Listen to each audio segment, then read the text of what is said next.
Listen to me, many of you right now, life's got you up against the rope, and you got to do me a favor. Like, you can't give up. You can't give in. Pain is temporary. Pain is your friend. Pain is going to take you to the next level.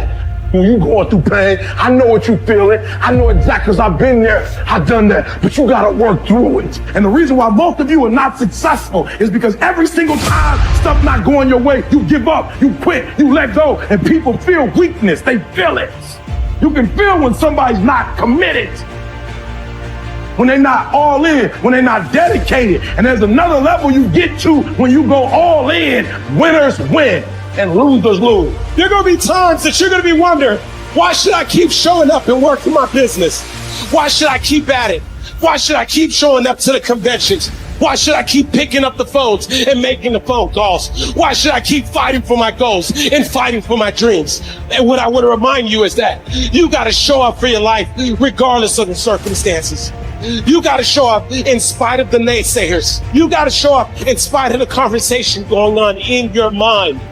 You got to show up for your life, because if you don't, nobody else will. If you want unreasonable results in your life, you've got to be willing to be unreasonable. Part of being unreasonable, you don't judge according to appearances. Part of being unreasonable, you can see it because you believe it. You must have the faith to call forth those things that be not as though they were. You've got to decide, I deserve this, and I'm going to have it. You've got to say yes to your life. You've got to say yes. Yes to my dreams. Yes to me. Yes, I can make it. Yes, I can. Doesn't matter how many failures I've made. Doesn't matter how many mistakes I've endured. Doesn't matter about my defeats. Doesn't matter about what I've done. Yes, yes. I don't care about the fact I'm in a hole now. Doesn't matter about where I am. The last chapter to my life has not been written yet. If you judge me now, you'll judge me prematurely. I'm still in the process of transforming my life. I'm still in the process of becoming. Yes. The brilliance of Thomas Edison was not in his mind. It was something much more ordinary and often much less respected. I've got no imagination, he once said. I never dreamed. I've created nothing. If you're someone who doesn't like Edison, you might think that this is Edison admitting to stealing his inventions from other, more brilliant inventors, like Nikola Tesla. Not quite, but he did readily concede that most of the credit belonged to something other than his brain. The genius hangs around his laboratory day and night, Edison said. If anything happens, he's there to catch it. If he wasn't, it might happen just the same. Only it would never be his.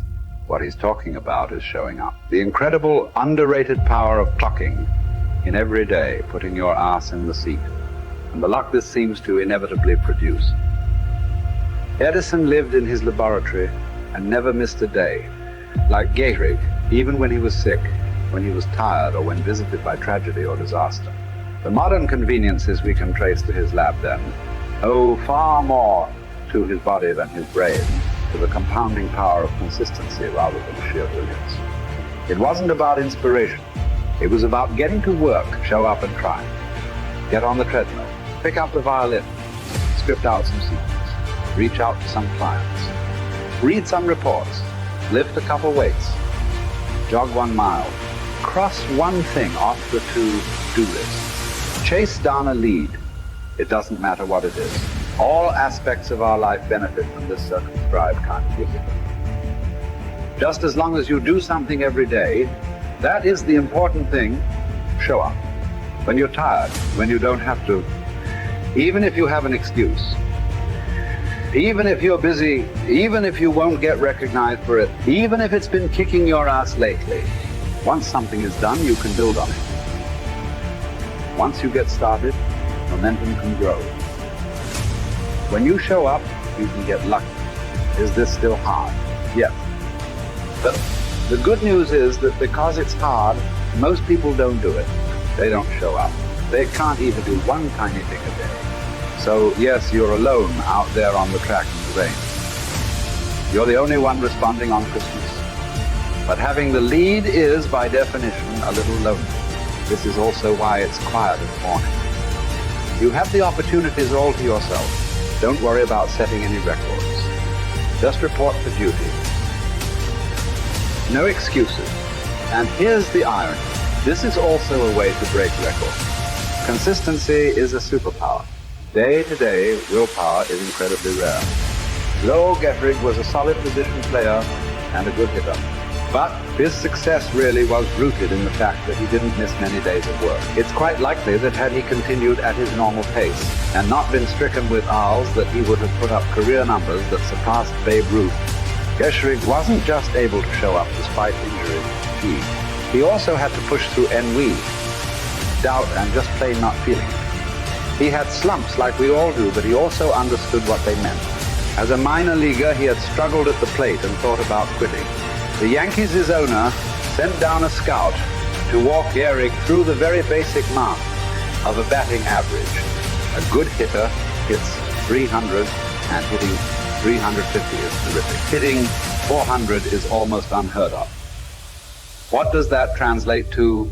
Missing on 6 tries out of 10. A hitter can also go days, weeks without touching the ball. That's what the scout told him.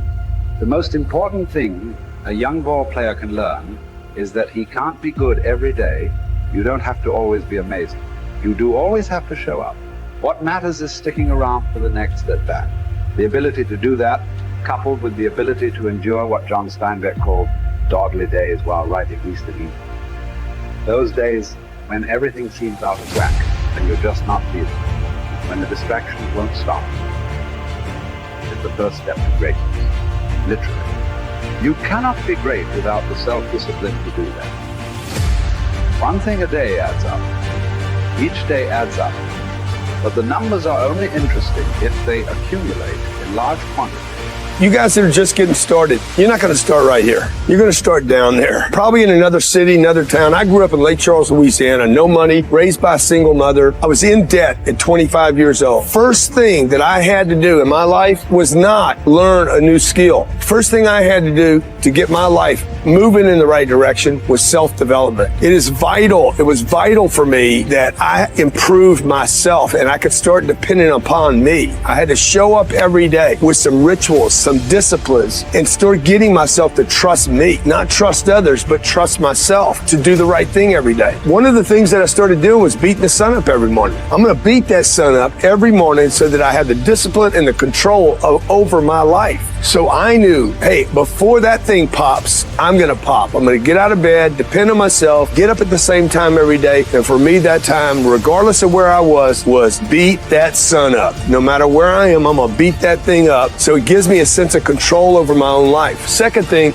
I had to start cleaning up my life and my friends and my environment. When I was younger, between 15 and 25, I was doing crazy stuff in my life. Wasting my weekends. I have the saying, weekends are for the weak.